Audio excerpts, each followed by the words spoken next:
샬롬 샬롬 샬롬 샬롬. 하나님 사랑합니다. 여러분 주 안에서 사랑합니다. 오늘 에스겔 26장 말씀이죠. 두로의 심판에 대한 내용입니다. 25장에서 32장까지 이스라엘 주변에 있으면서 이스라엘 민족을 괴롭히고 이스라엘 민족으로 하여금 하나님을 떠나 우상과 물질을 숭배하도록 미혹한 이방 나라들에 대한 하나님의 심판의 말씀이 기록되어 있어요.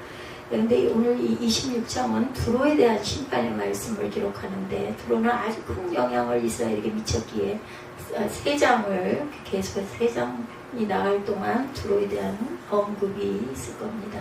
두로의 죄악상이에요.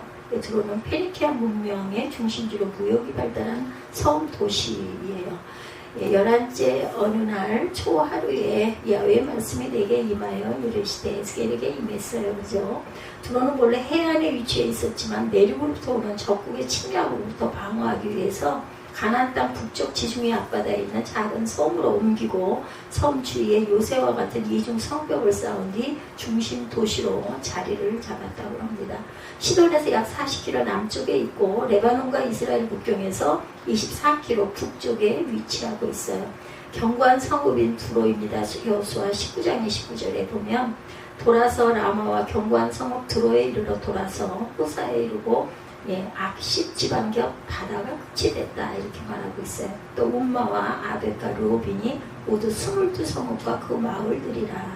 두로에 대한 그 설명이네요. 그러니까 여호수아 19장 29절에 돌아서 라마와 견고한 성읍 두로에 이르고 돌아서 호사에 이르고 악십 지방겹 바다가 끝이 되며 또 움마와 아벡과 르호빈이 모두 22성읍과 그 마을들, 성읍이 22개다 이렇게 얘기하고 있죠.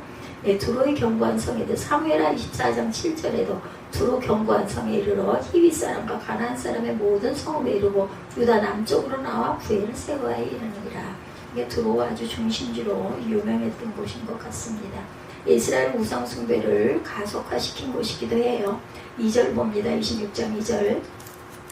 인자야 두로가 예루살렘에 관하여 이르기를 아하 만민의 문이 깨져서 내게로 돌아왔도다. 그가 황폐하였으니 내가 충만함을 얻으리라 하였도다. 그러므로 주 야훼께서 이같이 말씀하셨느니라. 두로야 내가 너를 대적하여 바다가 그 파도를 부비치게 한 같이 여러 민족들이 와서 너를 치게 하리니 그들이 두로의 성벽을 무너뜨리며 그 마음대로 할 것이요 나도 티끌을 그 위에 쓸어버려 맨바위가 되게 하며 바다 가운데 그를 치는 곳이 되게 하리니 내가 말하였습니다. 주 야훼의 말씀이니라. 그가 이방의 노략거리가 될 것이요 들에 있는 그의 딸들은 칼에 죽으리니 그들이 나를 야훼인 줄 알리라. 그들이 나를 여호와인 줄 알리라 이렇게 말씀하죠. 주 야훼께서 이같이 말씀하셨느니라. 내가 왕들 중에 왕곧 바벨론의 느부갓네살 왕으로 하여금 북쪽에서 말과 병거와 기병과 군대와 백성이 큰 무리를 거느리고 와서 두로를 치게 할 때 그가 들에 있는 너의 딸들을 칼로 죽이고 너를 치려고 사다리를 세우며 토성을 쌓으며 방패를 갖출 것이며 공성태를 가지고 내 성을 치며 도끼로 망대를 지을 것이며 말이 많으므로 그 티끌이 너를 가릴 것이며 사람이 무너진 성 구멍으로 들어가는 것 같이 그가 내 성문으로 들어갈 때에 그 기병과 수레와 병거의 소리로 말미암아 내 성곽이 진동할 것이며 그가 말복으로 내 모든 거리를 밟을 것이며 칼로 내 백성을 죽일 것이며 내 견고한 석상을 땅에 엎드려 들 것이며 내 재물을 빼앗을 것이며 내가 무욕한 것을 노력할 것이며 내 성을 헐 것이며 내가 기뻐하는 집을 무너뜨릴 것이며 또 내 돌들과 내 제목과 내 흙을 다 물 가운데로 던질 것이라. 아주 세세하게 자세하게 이렇게 말씀하고 있어요. 이스라엘 우상 숭배를 가속화시킨 게 바로 두로다 이렇게 말하죠. 두로와 시돈은 가나안 땅에 속해 있었어요. 가나안 족속들은 농사를 주로 짓고 살았기 때문에 전통적으로 농경신인 바알을 주신으로 섬겼습니다. 이들이 후에 들인 두로와 시돈 사람들도 비록 당시에 무용을 주업을 하고 있었지만 농민들이었던 그들의 조상들이 섬기던 신인 바알을 그대로 섬겼던 거죠. 가나안 땅에 들어서면서 농사를 짓게 되자 그렇지 않아도 바알을 숭배하기 시작한 이스라엘 백성에게 있어서 잘 사는 두로 사람들을 바알 숭배가 그들의 그 모습을 보면서 이스라엘 백성의 바알 숭배를 가속화시키기도 했다. 잘 사는 나라가 그렇게 바알을 섬기면서 부유하게 사니까 정말 가난하죠. 거기 들어가가지고 정말 발붙일 곳도 없고 터전도 없는데 그 모습을 보면서 나도 섬겨야지 그 생각을 했다는 거죠. 열왕기상 16장 30절에서 33절에 증거합니다. 오므리의 아들 아합이 그의 이전의 모든 사람보다 야훼 보시기에 악을 더욱 행하여 느밧의 아들 여로보암의 죄를 따라 행하는 것을 오히려 가볍게 여기며 시돈 사람의 왕 옛 바알의 딸 이세벨을 아내로 삼고 가서 바알을 섬겨 예배하고 사마리아에 건축한 바알의 신전 안에 바알을 위하여 제단을 쌓으며 아세라상을 만들었으니 그는 이전에 이스라엘 모든 왕보다 심히 이스라엘 하나님 야훼를 노하시게 하였더라. 하나님은 우상 숭배하지 말라고 그러는데 이들은 계속해서 바알 숭배를 이렇게 하죠. 이세벨이 또 아주 한몫을 단단히 하죠. 열왕기상 16장 31절에 느밧의 아들 여로보암의 죄를 따라 행하는 것을 오히려 가볍게 여기며 시돈 사람의 왕 옛 바알의 딸 이세벨을 아내로 삼고 가서 바알을 섬겨서 예배했다. 이렇게 죄를 보입니다. 삼킬 자를 찾는 마귀가 베드로전서 5장 8절에 근심하라 깨어라 너희 대적 마귀가 우는 사자같이 두루다니며 삼킬 자를 찾나니 말씀합니다. 이스라엘에게 물질 사상을 전했던 바알이죠. 그리고 그 시돈 두로입니다. 무역을 조업을 하는 두로 사람들은 돈을 최고로 여기는 가치관을 가지고 있었어요.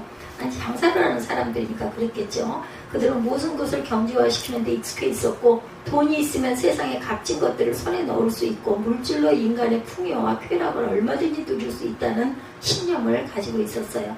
그리고 하나님의 심판이 있기까지 그 신념을 옳은 것 같이 보여집니다. 이에 그들은 자신들의 신념을 자랑했고 이스라엘은 그 자랑에 혹하지요. 현혹이 됐어요. 더욱 물질을 숭배하는 병에 걸리게 됩니다. 이 주변 환경이 굉장히 중요해요. 우리 사람은 어쩔 수 없이 보여지는 것에 기울어지게 돼 있어요. 나도 모르게 돈을 사랑하니 일만하게 뿌리다 이렇게 말씀하죠. 디모데전서 6장 10절이에요. 돈을 사랑하니 일만하게 뿌리가 되나니 이것을 탐내는 자들은 미혹을 받아 믿음에서 떠나 많은 근심으로 자기를 찔렀도다 말씀합니다. 돈을 사랑하지 말라고 히브리서 돈이 참 악이에요. 꼭 필요한데 그죠? 히브리서 13장 5절에 돈을 사랑하지 말고 있는 바를 족한 줄로 알라. 그가 친히 말씀하시기를 내가 결코 너희를 버리지 아니하고 너희를 떠나지 아니하리라 하셨느니라. 두로의 죄악상 가진 두로 교만함을 부립니다. 두로의 무역술이 당시 전 유럽과 아시아 지방을 통틀어 최고의 위치에 있었어요. 그 아주 최고였죠. 그 결과 그들은 막대한 부를 손에 쥐게 되죠. 그런데 그들은 하나님께서 그들에게 주신 것이었어요. 그것들이 모두 다 에스겔 28장 12절에서 14절입니다. 인자야 두로 왕을 위하여 슬픈 노래를 지어 그에게 이르기를 주야의 말씀에 너는 완전한 도장이었고 지혜가 충족하여 온전히 아름다웠도다. 옛적에 하나님의 동산 에덴에 있어 각종 보석꽃 홍보석과 황보석과 금강석과 황옥과 홍만호와 장옥과 창옥과 청보석과 남보석과 홍옥과 황금으로 단장하였으며 내가 지음을 받던 날에 너를 위하여 소고와 비파가 준비되었도다. 이렇게 증거하고 있습니다. 이는 기름 부음을 받고 지키는 그룹이며 내가 너를 세우며 내가 하나님의 성산에 있어서 불타는 돌들 사이에 왕래하였도다. 이렇게 증거합니다. 에스겔 28장 12절에서 14절이었어요. 그러나 두로는 것을 깨달지 못해요. 하나님께 감사와 경배를 드리지 않고 그것이 자신의 힘으로 얻은 것이냐 교만을 부립니다. 내가 했어 이게 나오면서부터 그것은 교만인 거죠. 교만은 패망의 선봉이다. 잠언 16장 18절이죠. 교만은 패망의 선봉이요 거만한 마음은 넘어짐의 앞잡이니라. 음녀의 교만이네요. 계시록 18장 7절에 그가 얼마나 자기를 영화롭게 하였고 사치하였든지 그만큼 고통과 애통함으로 갚아주라. 그가 마음에 말하기를 나는 여왕으로 앉은 자여 과부가 아니라 결단코 애통함을 당하지 아니하리라 하니. 찬양으로 답을 주면 참 마음이 기쁘죠. 답을 늘 주셔도 우리가 미련해서 그거를 깨달지를 못하고 사람의 환경에 자꾸 질질 끌려갑니다. 하나님 것으로 쾌락을 추구합니다. 무역으로 얻은 부가 하나님의 은혜로 얻은 하나님의 부라고 생각하지 않고 자기 힘으로 얻은 것이다 이렇게 생각을 하자 두로 사람들은 그것을 하나님의 뜻에 따라서 쓰지 않고 자신들의 육신의 안위와 쾌락을 위해서 아낌없이 사용합니다. 두로 사람들은 하나님의 것으로 썩어질 육신을 위해 사용하는 죄를 범하죠. 일락의 기운이 막힌 자 누가복음 8장 14절이에요. 일락이 아니라 알락 아닐까요? 가시떨기가 떨어졌다는 것은 말씀을 들은 자이니 지네는 좀 이생의 염려와 재물과 프린트가 이상하기 때문에 이생의 염려와 재물과 향락의 기운이 막혀 온전히 결실하지 못하는 자다 이렇게 말하고 있습니다. 살았으나 죽은 자 디모데전서 5장 6절에 향락을 좋아하는 자는 살았으나 죽은 자이니라. 이스라엘의 멸망을 기뻐하죠. 아몬과 모압이 이스라엘 백성의 멸망을 기뻐했듯이 두로 역시 이스라엘 백성들이 멸망하는 것을 보고 기뻐했죠. 특히 이스라엘은 무역에서 어느 정도 경쟁 상대였기 때문에 두로 사람들은 이스라엘의 멸망을 더더군다나 기뻐합니다. 그러나 이스라엘 백성은 하나님의 선택을 받은 민족이기에 이방 민족처럼 사사로운 감정과 이해에 의해 조롱받을 민족이 아니었어요. 이스라엘을 조롱하는 것은 하나님의 이름을 조롱하는 것과 같은 것이었기 때문이다. 아하 좋다. 에스겔 25장 2절에서 3절에 인자야 내 얼굴을 암몬 족속에게 돌리고 그들에게 예언하라. 너는 암몬 족속에게 이르기를 너희는 주 야훼의 말씀을 들을지어다. 주 야훼께서 이같이 말씀하셨느니라. 이렇게 말씀하고 있어요. 대적의 호언 장담이죠. 에스겔 25장 2, 3절 앞장이니까 좀 볼까요? 인자야 내 얼굴을 암몬 족속에게 돌리고 그들에게 예언하라. 너는 암몬 족속에게 이르기를 너희는 주 야훼의 말씀을 들을지어다. 주 야훼께서 이같이 말씀하셨느니라. 내 성소가 더럽힘을 받을 때 내가 그것에 관하여 이스라엘 땅이 황폐할 때 내가 그것에 관하여 유다 족속이 사로잡힐 때 내가 그들에 대하여 이르기를 아하 좋다 하였도다. 그러므로 내가 너를 동방 사람에게 기업으로 넘겨주리니 그들이 내 가운데 진을 치며 내 가운데 거처를 베풀며 내 열매를 먹으며 내 젖을 먹을지라. 내가 랍바를 낙타의 우리로 만들며 암몬 족속의 땅을 양떼가 눕는 곳으로 삼은즉 내가 주 야훼인 줄 너희가 알리라. 이렇게 쭉 말씀하세요. 너희들이 이렇게 패망하고 멸망하면 너희들이 그때서야 내가 하나님인 줄 알겠느냐 이런 말씀이죠. 대적들이 호언 장담을 합니다. 아까 우리 함께 읽었죠. 에스겔 36장 2절에 주 야훼께서 이같이 말씀하시기로 원수들이 내게 대하여 말하기를 아하 예적 높은 곳이 우리 기업이 되었도다 하였느니라 이렇게 말하고 있어요. 두로가 받을 심판에 대해서 바벨론에 의해 약탈을 당한다 말씀합니다. 모든 이런 재앙은 하나님의 공의를 결박하기에 충분한 그러한 죄악들이었죠. 이는 하나님의 은혜를 교만과 유격과 멸시로 갚았다라는 것입니다. 그래서 하나님께서는 두로를 징벌하시기로 작정하시죠. 두로에게 내려진 첫 번째 징벌은 하나님의 심판의 종인 바벨론 왕 느부갓네살에 의해서 그들이 교만의 근거로 삼았던 막대한 재물을 약탈해 가도록 하는 것이었죠. 두로의 부가 거룩한 백성의 것이 됩니다. 이사야 23장 18절에 그 무욕한 것과 이익을 거룩히 야훼께 돌리고 간직하거니와 쌓아두지 아니하리니 그 무욕한 것이 야훼 앞에 사는 자가 배불리 먹을 양식 잘 입을 옷감이 되리라 이렇게 말씀하고 있어요. 쌓아두지 말라는 거죠. 잘 입을 양식과 옷감이 되리라. 두로에서 보수합니다. 에스겔 29장 18절에 보면 인자야 바벨론의 느부갓네살 왕이 그의 군대로 두로를 치게 할 때에 크게 수고하여 모든 머리털이 무질러졌고 모든 어깨가 부서졌으나 그와 군대가 수고한 대가를 두로에서 얻지 못하였느니라 말씀합니다. 바벨론에 의해서 사육이 되죠. 두로 사람들은 그들의 죄악으로 인해 그들이 자랑하고 품대된 재물을 약탈당할 뿐만 아니라 그들의 목숨마저 빼앗깁니다. 그 재산을 잃는 건 그나마 다행이에요. 목숨 잃으면 아무 소용이 없죠. 자신들은 자신들의 목숨을 하나님을 섬기는 일에 쓰지 않고 오직 쾌락 속으로 쾌락을 위하여 사는데 사용했기 때문이다. 신명기 6장 5절에도 증거하고 있어요. 그래서 그들은 바벨론 군대의 말에 의해 무참히 사육당할 것이며 이 예언은 성취가 됩니다.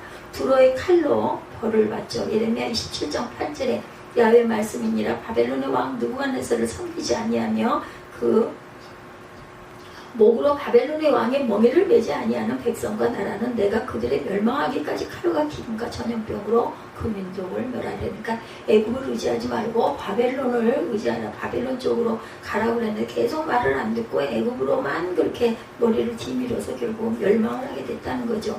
두로의 죽음이에요. 에스겔 28장 8절에 너를 구덩이에 빠뜨려 너를 바닷 가운데 죽임을 당한 자의 죽음같이 바닷 가운데서 죽게 하겠다. 이게 섬나라니까 바닷 가운데서 죽을 것이라는 거죠. 멸망하면 다시 일어설 수도 있는 것이 역사이기도 하다고 29장 13, 14절에 에스겔입니다. 29장 13, 14절 봅니다. 땅이 폐허가 되고 멸망한 주 야훼께서 이같이 말씀하셨느니라 40년 끝에 내가 만민 중에 흩은 애굽 사람을 다시 모아내되 애굽에 사로잡힌 자들을 돌이켜 바드로스 땅 곧 그 고국 땅으로 돌아가게 할 것이라. 그들이 거기에서 미약한 나라가 되되 그 나라 가운데 지극히 미약한 나라가 되어 다시는 나라들을 위해 스스로 높이지 못하리니 내가 그들을 감하여 다시는 나라들을 다스리지 못하게 하겠다. 이렇게 증거하고 이렇게 예언을 했어요. 에스겔이 29장 13, 4, 5절에서. 그러나 두로의 죄악은 너무도 관영해서 하나님은 그들에게 재기의 기회를 주지 않았어요. 두로의 땅은 완전히 사람이 살 수 없는 폐허가 되어버렸고 그 땅에 다시는 나라가 서지 못하게 되는 무서운 형벌이 내려지게 됩니다. 이 예언은 그대로 실현되어서 알렉산더 정복 이후 두로는 인적조차 거의 없는 황량한 성이 되고 말아요. 바닷 가운데 적막한 자가 됩니다. 에스겔 27장 32절에 그들이 통곡할 때 너를 위하여 슬픈 노래를 불러 애도하여 말하기를 두로와 같이 바닷 가운데 적막한 자 누구인고. 27장 32절입니다. 33절에 내 물품을 바다로 실어낼 때 내가 여러 백성을 풍족하게 하였으며 내 재물과 무역품이 많음으로 세상 왕들을 풍부하게 하였었도다. 내가 바다 깊은 데서 파산한 때 내 무역품과 내 승객이 다 빠졌으며 섬의 주민들은 너로 말미암아 놀라고 왕들이 심히 두려워하여 얼굴에 근심이 가득하도다. 많은 민족의 상인들이 다 너를 비웃으며 내가 공포의 대상이 되고 내가 영원히 다시 잊지 못하리라 하셨습니다. 그래서 두로라는 나라는 흔적도 없이 없어져 버렸죠. 만민 중에 영원히 잊지 못하게 하겠다. 만민 중에 너를 아는 자가 너로 말미암아, 그죠? 다 놀랄 것이면 내가 공포의 대상이 되고 내가 영원히 다시 잊지 못하게 되었다. 28장 19절에 또 똑같이 증가하고 있습니다. 28장 19절 성경에서 한번 찾아보죠. 만민 중에 너를 아는 자가 너로 말미암아 놀랄 것이며 내가 공포의 대상이 되고 내가 영원히 다시 잊지 못하리라 하셨다 하라. 야훼 말씀이 또 내게 임하여 이르시되, 그죠? 인자야 너는 얼굴을 시돈으로 향하고 그에게 예언하라. 너는 이르기를 주 야훼께서 이같이 말씀하시되 시돈아 내가 너를 대적하나니 내 가운데서 내 영광이 나타나리라 하셨다라. 내가 그 가운데서 심판을 행하여 내 거룩함을 나타낼 때 무리가 나를 야훼인 줄 알리라. 전염병을 보내며 그의 거리에 피가 흐르게 하리니 사방에서 오는 칼에 상한 자가 그 가운데 엎드러질 것인즉 우리가 나를 야훼인 줄 알겠고. 이런 무서운 일들이 일어나야나 너희가 나를 야훼인 줄 알리라는 거죠. 주 야훼께서 이같이 말씀하셨느냐. 여러 민족 가운데 흩어져 있는 이스라엘 족속을 모으고 그들로 말미암아 여러 나라의 눈앞에서 내 거룩함을 나타낼 때 그들이 고국 땅 내 종 야곱에게 준 땅에 거주할지라. 그들이 그 가운데 평안히 살면서 집을 건축하며 포도원을 만들고 그들의 사방에서 멸시하던 모든 자를 내가 심판할 때 그들이 평안히 살며 내가 그 하나님 야훼인 줄 그들이 알리라. 그래서 이스라엘은 지금도 건강하게 잘 나라가 서 있어요. 세상에서 아무리 많은 돈과 재물을 가지고 있어도 하나님을 버리고 살면 아무 소용이 없다라는 것이 성경 곳곳에 나타나죠. 어느 성경 어디를 봐도 연결이 됩니다. 오히려 그 재물의 양이 많은 만큼 하나님의 진노의 양도 많아진다라는 것. 오늘날 우리는 물질적 풍요 시대를 가고 있어요. 그렇지만 두로처럼 물질의 풍요 속에서 하나님을 잊고 교만한 가운데 육체의 쾌락을 추구하면 우리도 멸망의 심판을 피할 수가 없다는 것. 그러므로 우리는 역사 속에 이건 역사야가 아니라 우리의 삶 속에 하나님께서 하시는 말씀이야 이렇게 받아야 됩니다. 무엇보다 먼저 하나님을 생각하고 섬기고 감사하는 가운데 주어진 모든 것을 하나님의 영광을 위해서 사용해야 한다는 것. 에스겔이라는 이름은 하나님이 강하게 하신다라는 뜻을 갖고 있어요. 에스겔은 부시의 아들로 제사장 출신이었죠. 에스겔은 어린 시절에 요시아의 계획을 들었을 것이고 아수르와 메대와 바벨론에서 멸망한 것을 아마 보았을 겁니다. 또한 애굽이 바벨론에게 패거한 것을 보았을 것이고 느부갓네살 왕이 다니엘을 비롯해서 유다의 많은 지도자들을 포로로 데려갔던 것도 들었을 거예요. 에스겔도 바벨론에 포로로 잡혀가죠. 그는 유대인의 귀족으로 텔아비브 지역 그발 강가에 있었던 사람. 또한 그의 아내는 예루살렘이 망할 때 비슷한 시기에 죽습니다. 따라서 그의 사역기간은 대략 23년 정도로 추정이 돼요. 또한 그는 바벨론 포로들에게 비극적인 사건을 예언하고 그들의 도덕성을 회복시키려는 사역을 했고 많은 사람들의 존경을 받기도 했습니다. 유다 백성들은 포로된 상황에 과연 우리가 회복될 수 있을 것인가 하나님 과연 우리와 함께 하실까 하는 고민 속에 살았고, 에스겔은 메시지를 통해 이면을 부각시켜 우리에게 전해주고 있어요.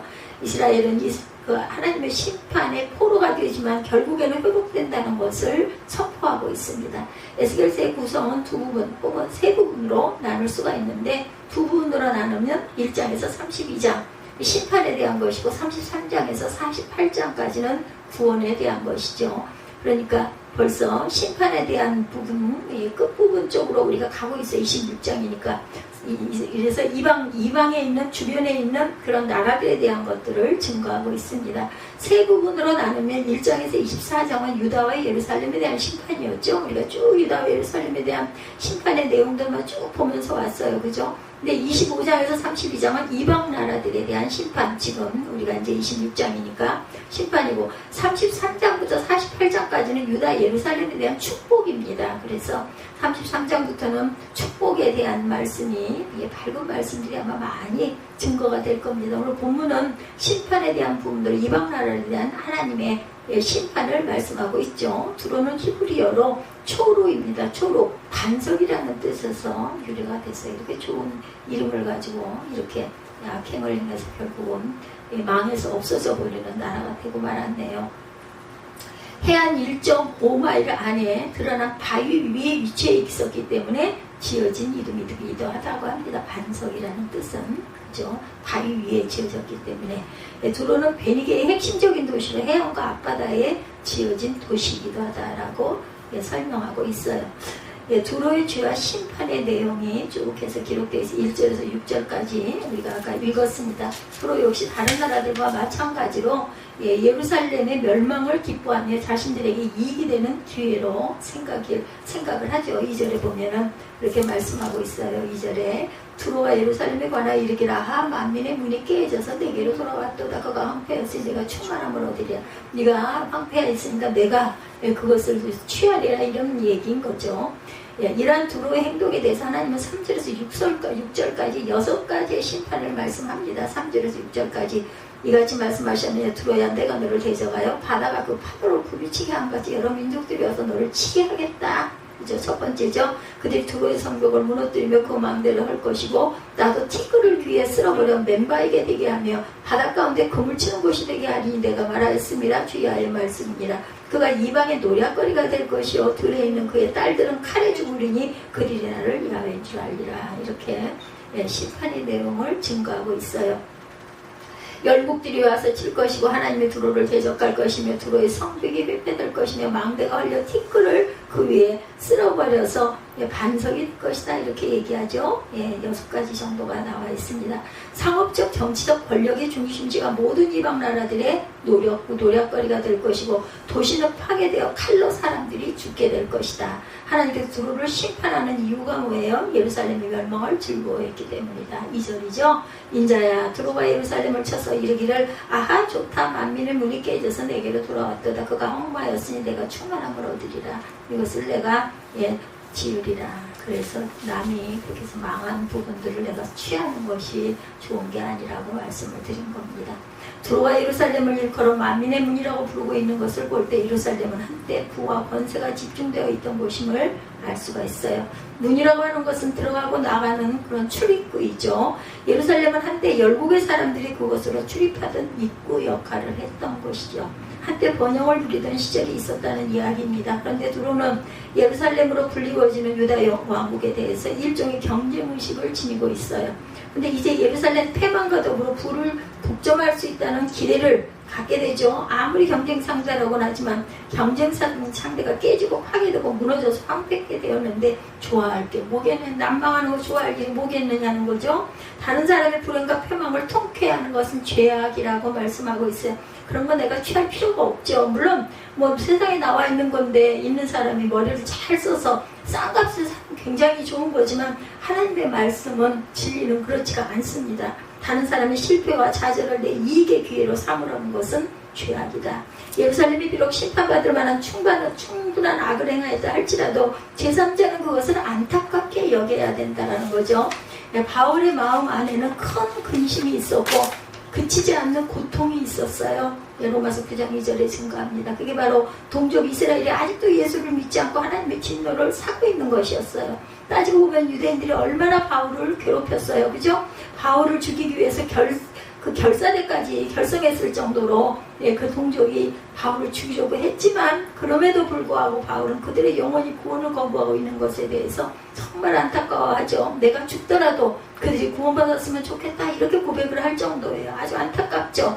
에스겔 18장 23절에도 내가 어찌 악인의 죽는 것을 조금인들 기뻐하랴. 그가 돌이켜 그 길에서 떠나 사는 것을 어찌 기뻐하지 아니하겠는. 이것이 하나님의 마음. 그럼 우리도 그 마음을 닮아야 되죠. 돕지는 못할 망정, 그렇게 망한 것들에 대해서 기회를 삼아서는 안 되니 나는 거기에 참여하지 않을 거야. 세상 사람 모두가 그렇게 하더라도 나는 그냥 이렇게 살 거야. 뭐 내가 뭐 죽은 다음에 그 들고 갈 거냐는 거예요.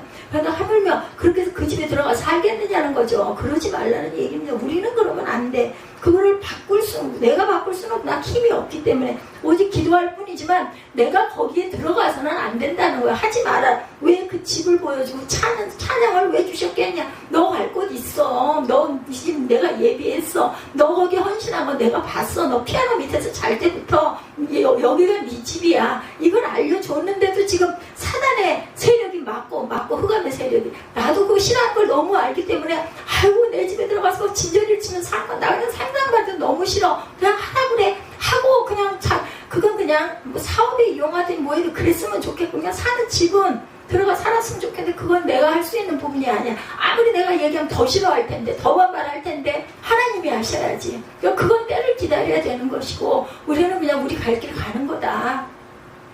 제 심정이 하나님 오늘 말씀을 하시기 때문에 제가 이런 이야기를 합니다. 흔히 악인이 불행을 당하거나 악인이 재앙을 만날 때 아이고 시원해, 죽어도 싸, 이런 말 우리 많이 해요. 그죠? 마음에 원한이 맺혀 있으니까 그런 마음속으로는 생각을 할 때가 있어요. 그러나 하나님께서는 악인의 죽음조차도 기뻐하지 안타까워하신다. 하나님이 다 지으셨잖아요. 악한 것들도 다 지으셨어요. 과연 우리 하나님은 이런 하나님의 자녀들 우리도 당연히 악인의 불행을 기뻐해서 그래서는 안 되겠다. 잠언 17장 5절에 사람의 재앙을 기뻐하는 자는 형벌을 면치 못하리라고 성경에 증거하고 있어요. 그러니까 이래서는 안 되느냐. 우리는 그 피해서 그거하고 상관없이 성실하게 열심히 일해서 작은 것까지부터 기뻐하면서 사는 삶을 살았을 때 하나님이 우리를 기뻐하시고 긍휼히 여겨주시고 우리의 소원도 또한 들어주시고 보호해 주신다라는 거. 두로는 지금 예루살렘의 파멸을 기뻐한 것 때문에 오히려 하나님으로부터 심판을 선고받고 있어요. 두로가 예루살렘의 멸망을 기뻐하는 것을 봐서 두로는 평소에 예루살렘이 잘 될 때에도 시기질투를 했음이 분명하죠. 그랬으니까 지금 예루살렘이 망하고 나니까 통쾌해하는 거예요. 두로는 예루살렘의 멸망을 보고 이제는 자기가 열방의 중심이 될 수 있는 절호의 기회라고 생각하고 기뻐합니다. 지리적으로 경제적으로 충분히 그럴 만한 자격이 있다라고 생각을 하죠. 두로는 예루살렘의 황폐함이 자기에게 번영의 길을 열어줄 것이다, 이렇게 확신한 꿈을 꾸고 있는 거예요. 예루살렘의 멸망을 흐뭇하게 지켜보고 그 위에 하나님이 있는데, 영이신 하나님을 모르는 자들은 무슨 상관이야, 이렇게 해서 내가 이렇게 올랐으면 나도 힘이 생기는데 이걸로 내가 잘 살 수 있지. 절대로 그렇게 되지는 않는다는 거죠. 그럴 것 같지. 우리가 생각할 때 눈에 보이는 게 그렇게 보이니까. 하나님이 계신데 하나님을 인정하지 않는 사람은 그거 상관 안 하려고 그냥 가진 고생을 하거나 하다 안 되면 결국 몸으로 치죠. 몸으로. 결국 생명 내가 앗아가면 너 그거 뭐에다 쓸 거냐라고 말씀하시지 않냐는 거죠. 깨달아야 되는 거예요. 듣기 싫어. 안 듣고 싶어. 그냥 나는 나대로 살 거야. 그냥 내버려 두죠. 그거는 하나님이 우리를 지으셨을 때부터 선택의 주권을 우리 본인들에게 줬기 때문에 내가 무엇을 선택하느냐는 내가 할 일이야. 그러니까 누구도 옆에서 권면을 할 수가 있지만, 근데 그 소리가 너무너무 듣기 싫은 거죠. 어떻게 했어요, 에스겔 백성들이 다 돌로 치고 죽이려고 하고 아주 갖은, 결국은 다 죽어요, 예언자들. 근데 하나님이 시켜서, 나는 시켰기 때문에 그대로 했어. 그러면 세상에서 정말 경멸당하고 돌에 맞고, 예수님은 안 그랬냐고요. 그랬는데 결국은 어디 가요? 우리 영원한 천국. 영원한 천국이 우리를 기다리고 있다라는 거. 아니, 죽으면 그만이지. 무슨 상관이면 그렇게 살아야지. 그렇게 살고 그냥 나중에 영원한 불못에 타서 죽는 그 꼴을 당해야 되겠느냐는 거죠. 하나님이 이게 안타까운 거죠. 다른 사람이 실패와 좌절을 나 자신의 이익의 기회로 삼으려 할 때 우리는 두로와 같은 심판을 당하게 된다라는 거. 그래서 뭐라 그래요? 7년 동안 빚을 졌을 때도 7년이 되면 다시 어떻게 해요? 다 돌려줘요. 다 돌려줘서 새롭게 다시 시작하게 하라고. 하나님 오죽하면 그렇게까지 이스라엘 민족들에게. 그래서 뭐 땅을 샀다가도 땅을 잡았다가도, 그래서 이자놀이도 절대로 하지 말라고 말씀을 하는 거죠. 무슨 상관이냐는 거야. 뭐 나 살기 위해서 내가 도둑질을 한 것도 아닌데. 맞아, 그럴 수 있어. 근데 그런 것에 동참하지 말아라. 뭐야, 악 근처에는 가지도 말아라. 예, 그 검은 우리 옛날 말씀에도 있잖아요. 백로야, 까마귀 노는 곳에 가지 말라고 물든다고. 그러니까 나도 모르게, 예, 내 가정에 그런 세력이 있다 보면 나도 모르게 그냥 그럴듯하고 보암직하고 그냥 어쨌든 조금 윤택해지니까, 아니 뭐 그래 한번 해보라고 그러지. 뭐 그래서 나중에 두두고 원망 두는 거야. 맞는 말이야. 맞는 말인데 결국은 그렇게 되면 심판이 다가올 건데 그 사람을 구원하려면 그게 안 돼야 되거든요. 그 동참할 필요는 없다는 거죠. 두로가 심판받는 두 번째 이유로 본문의 17절에 보면 주변 나라들이 두로가 망하는 것을 보고 조화를 부르는 내용이에요. 26장 17절 봅니다. 그들이 너를 위하여 슬픈 노래를 불러 이르기를, 예, 항해자가 살았던 유명한 성읍이여 너와 너의 주민이 바다 가운데 있어 경고하였도다. 해변의 모든 주민을 두렵게 하였더니 어찌 그리 멸망하였는고. 이렇게 말합니다. 예, 항해자 노래 좋아하죠, 그죠? 항해자의 그 거한 유명한 성, 너와 너의 거민이 바다 가운데 있어 경고했어. 해변의 모든 거민이 두렵게 하였더니 어찌 그리 멸망하였는고. 부자가 되고 강력하게 되고 축복받고 잘 되는 것은 아주 좋은 일이에요. 한 개인이나 나라가 권세를 잡거나 부귀영화를 누리는 거 나쁜 거 아니죠. 그러나 그것을 가지고 다른 사람을 두렵게 하면 큰 죄가 된다. 다른 사람 망한 것을 기뻐해서 거기에 동참을 하거나 그것으로 인해서 그 기회를 가지고 내가 이익을 챙기려고 하는 마음 자체가 하나님은 기뻐하시지 않는다라는 거죠. 하나님께서 한 개인이나 교회나 나라를 견고하게 해주시는 이유가 과연 뭐겠나. 다른 사람을 두렵게 하라고 그런 축복을 주신 것은 결코 아니라는 거예요. 근데 두로는 하나님으로부터 놀라운 축복을 받았음에도 불구하고 다른 나라를 무시하고 깔보고 두렵게 해요. 근데 사람의 속성 안에는 내가 조금 힘이 생기고 잘 되면 다른 거 무시하거든요. 상관 안 하거든요. 내가 어렵고 힘들고 배고플 때 날 도와주고 아이고 감사합니다 하는데 내가 좀 힘이 생겼어 언제 봤냐 이렇게 된다라는 거예요. 이것이 바로 두로가 하나님의 심판을 피할 수 없는 이유였어요. 오히려 살 때 딱 깔깔 그 기회로 인해서 내가, 그래서 누가 싸게 내놓은 아주 그 어려울 때 그 흉년 때 땅 밥을 못 먹고 쌀을 못 먹으니까 쌀값의 땅들을 내놓잖아요. 절대로 그거 사지 말라고 그러잖아요. 그런 땅 절대 사지 말라고. 남 가슴 아프게 해가지고 싸게 100분의 1로 땅이 나왔어. 아, 그거 사는 게 맞잖아. 나한테도 얼렁얼렁 사고 싶으려. 근데 하나님은 그러지 말라고 그랬다는 거죠. 이렇게 하나님의 말씀대로 살기가 쉽지는 않지만 그랬을 때 우리 천국 생각하잖아. 천국 그리고 부활이 없다면 뭐하러 예수를 믿어요? 그 소용없는 거거든요. 하나님께서 다른 사람에게 주지 아니한 권위를 주시고 능력을 주시는 이유는 다른 사람을 두렵게 하라고 주신 건 절대로 아니라는 거.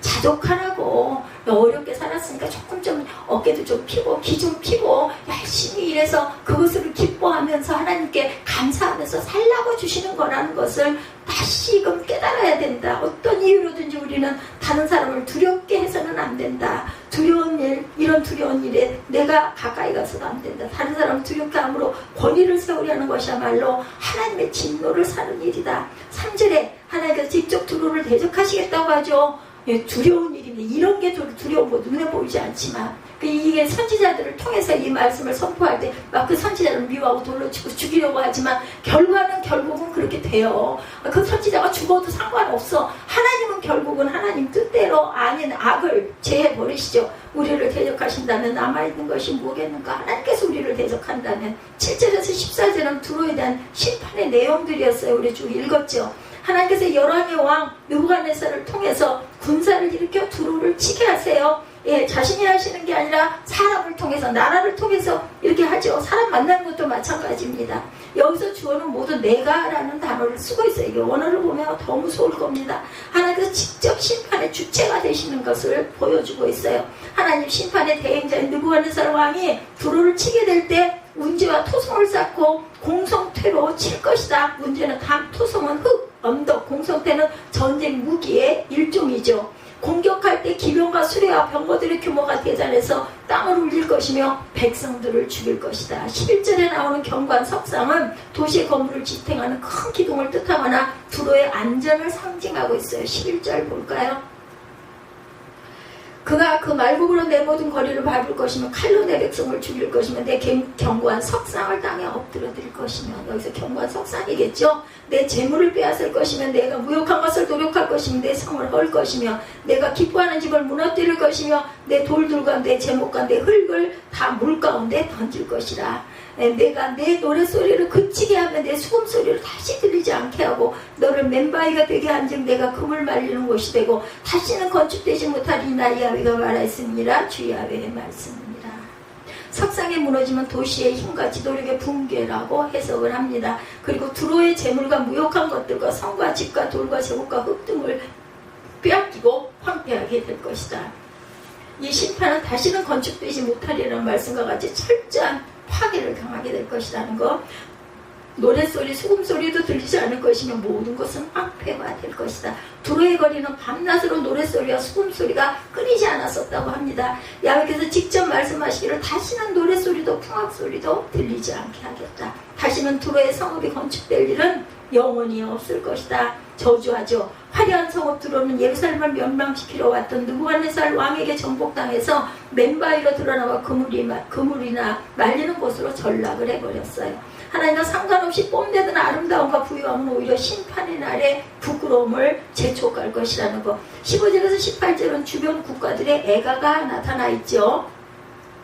두로의 심판은 두로뿐만 아니라 주변 나라들에게도 영향을 미쳤다라고 증거하고 있습니다. 주변 나라들에게도. 16절에 바다의 모든 왕들이 그 보좌에서 내려 조복을 벗으며 떨림을 입듯하고 떨며 놀라게 될 것이다. 16절에 증거하지. 그때 바다의 모든 왕이 그 보좌에서 내려 조복을 벗고 수놓은 옷을 버리고 떨림을 입듯하고 땅에 앉아서 너로 말미암아 무시로 떨며 놀랄 것이며 그들이 너를 위하여 슬픈 노래를 불러 이르기를 항해자가 살았던 유명한 성읍이여 너와 너의 주민이 바다 가운데 있어 경고하였도다. 해변의 모든 주민을 두렵게 하였더니 어찌 그리 멸망하였는고. 내가 무너지는 그날에 섬들이 진동할 것이며 바다 가운데 섬들이 내 결국을 보고 놀라리라 하리라. 주야께서 말씀하십니다.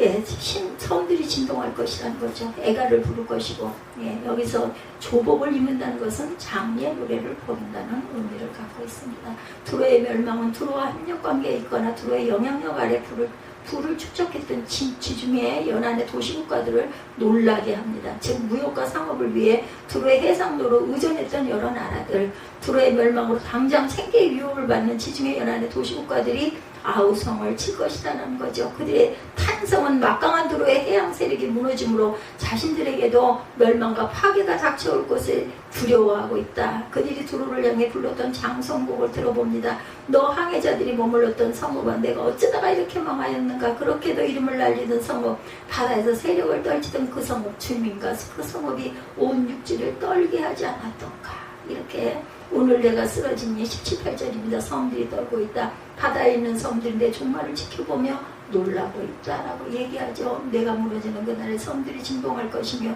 바다 가운데 섬들이 내 결국을 보고 놀라리라 하리라 이렇게 말합니다. 두로 주변에 있던 해상국가들은 무적을 자랑하던 두로의 멸망을 지켜보며 자신들도 그렇게 될까봐 두려워합니다.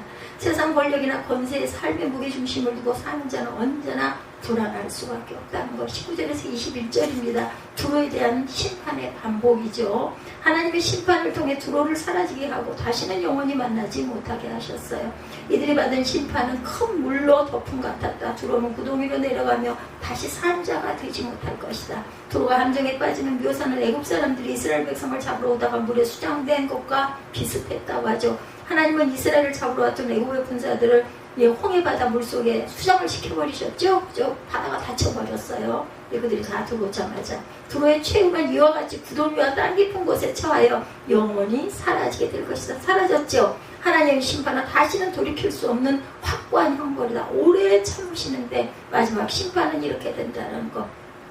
깊은 바다에 던져진 두로는 다시는 돌아올 수 없는 음부 구덩이에 내려가 영원히 그 지하 세계에서 살아야 됐을 것이다. 돈 없는 사람들이 찾으려고 해도 완전히 사라져서 결코 다시는 찾아지지 않을 것이다.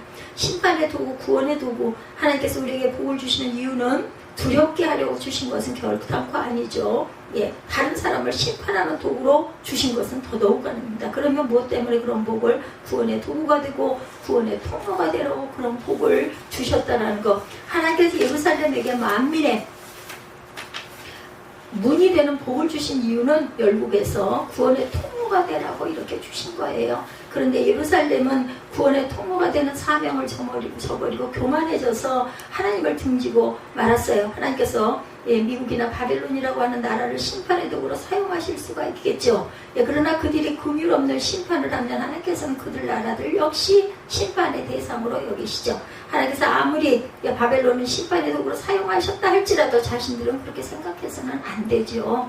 바벨론이 그렇게 생각해서 폭력을 심하게 휘둘렀다가 결국에는 페르시아를 통해서 심판을 받게 되죠. 지구상에서 사라져버립니다. 하나님께서는 세상 나라를 들어 심판의 도구로 사용하시기도 하고 구원의 도구로 사용하시기도 한다는 거. 페르시아의 고레스 왕 같은 사람은 그 대표적인 경우예요.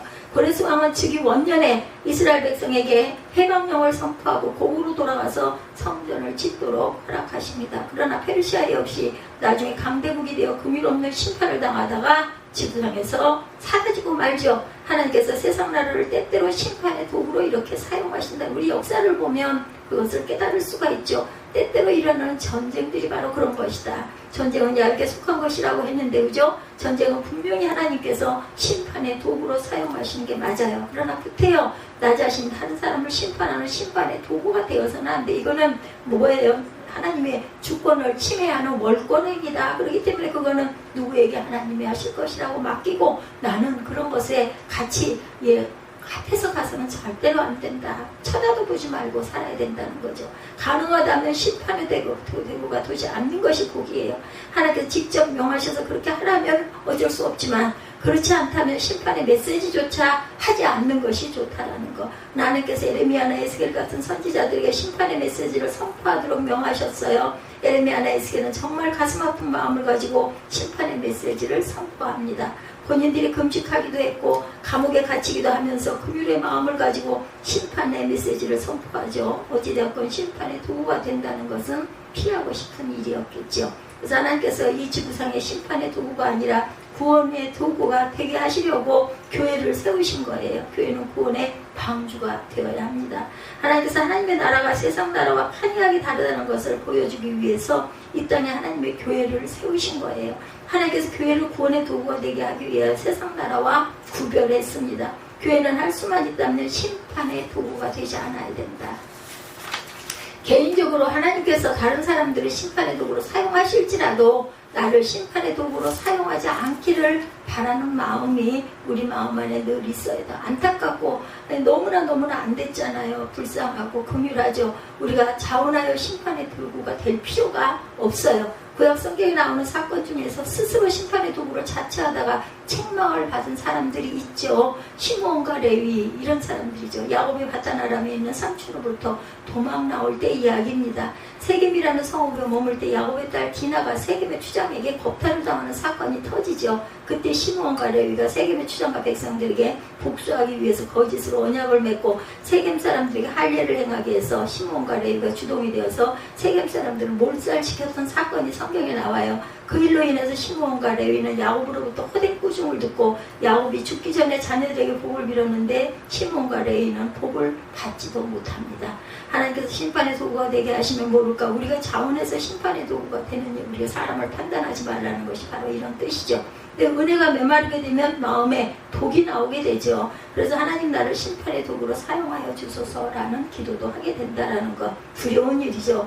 인간은 심판을 했다 그러면 긍휼 없는 심판을 할 가능성이 많기 때문에 조심해야 된다라는 것. 교회는 항상 본질을 붙잡아야 합니다.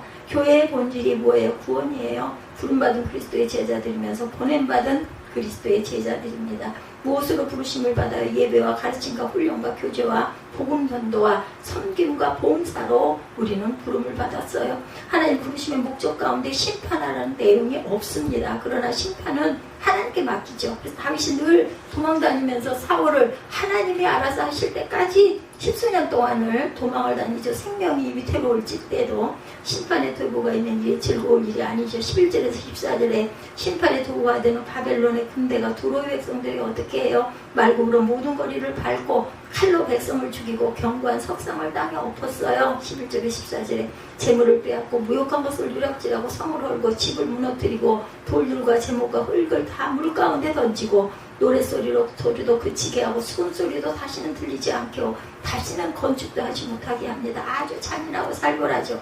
그래서 다윗이 하나님의 성 짓는 것을 하나님께서 허락하지 아니하시고 네 아들 때에 내가 받겠다 하시죠. 너무나 성에 피를 많이 흘렸기 때문에 우리 한 사람 한 사람을 비롯해서 하나님의 교회는 구원의 도구, 구원의 통로가 되어야 합니다. 예루살렘의 죄가 뭐예요? 예루살렘의 멸망 원인이 뭐였어요? 구원의 도구가 되지 못하기 때문에 만민의 문으로서의 사명을 받았는데 만민의 문으로서의 사명을 제대로 감당하지 못했어요. 교회 역사를 볼 때 구원의 통로 역할을 제대로 감당하지 못했던 교회들은 지구상에서 사라집니다. 성경에 나오는 소아시아의 교회들이 그 좋은 예죠. 하나님께서 복음 전파를 통해 구원의 통로 역할을 하라고 이 지구상에 교회를 남겨두고 있어요. 그러므로 우리 어찌하든 하나님의 복음 전파의 통로의 삶을 살아내야 합니다. 심판의 목적이 6절에 나오죠. 그들이 나를 야훼인 줄 알리라. 반복이 되죠. 계속해서 하나님께서 엄청난 심판을 두루 행하시는 목적, 하나님을 알게 하기 위함이다. 정확하게 번역하면 그때서야 그들이 나를 야훼인 줄을 알리라입니다. 그들이 처음부터 야훼 하나님을 몰랐던 것이 아니라 대수롭지 않게 여기게 된 거죠. 이방의 노략거리가 되고 딸들이 칼에 죽는 재앙을 당하고 나서야 비로소 그들에게 하신 그분의 하나님이라는 사실을 깨닫게 되죠. 복을 받을 때 하나님을 제대로 알면 얼마나 좋을까, 그죠? 이거는 내가 내 힘으로 한 거고 하나님이 한 게 뭐야, 이렇게 생각을 하는 게 안타까운 거죠.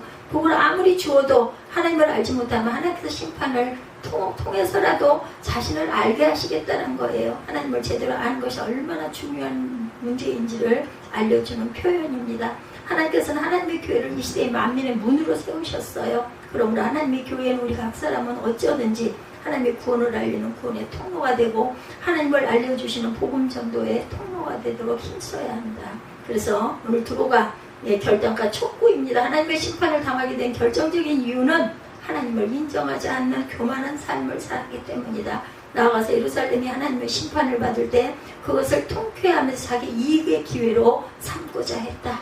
우리는 다른 사람의 불행을 이익의 기회로 삼고 다른 사람의 실패와 불행을 통쾌한 적이 없는지 돌아보도록 해야 되겠다. 그래서 하나님께서 나에게 은사와 능력과 재물을 왜 주셨는지를 살펴봐야 됩니다. 하나님께서 우리 개인을 강하게 해주시고 가정을 강하게 해주시고 교회를 강하게 해주시는 목적은 우리가 구원의 통로로 사명을 감당하라고 그리하신 것이라는 것, 우리에게 주신 하나님의 은사와 축복을 가지고 얼마나 다른 사람을 심판하고 정죄하고 두렵게 하는데 사용하지 않고 구원하는 데 사용했는지를 되돌아봐야 합니다. 만에 하나라도 한 사람을 두렵게 하는 데 사용했다면 심각한 죄악인 줄 알고 우리가 돌이켜야 된다는 것을 잊지 않는 저와 여러분이 되시기를 주님의 이름으로 축복합니다.